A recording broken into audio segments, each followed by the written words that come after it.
Ilang senador tiniyak na may makukulong dahil sa flood control projects. Makibalita tayo kay Mean Corbera. Mean!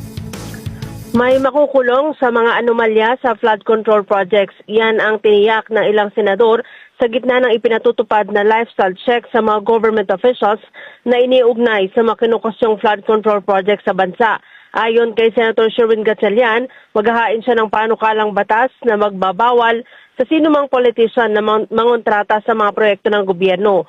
May mga politiko raw kasi na kahit nag-resign na sa kanilang kumpanya at nag-divest na ng kanilang negosyo, tuloy naman ang operasyon ng kumpanya. Madalas anya ginagamit pa ang kanilang posisyon para makakuha ng pabor sa kanilang kumpanya.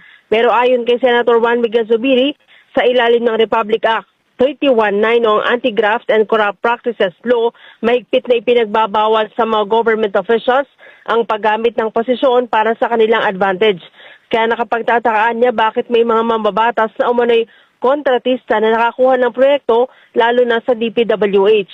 Isusulong ni Zubiri na maamyandahan ng batas para pagbawalan pa ang mga government officials and employees appointed man o elected na makakuha ng mga kontrata sa pamahalaan hanggang sa 4th degree of consanguinity.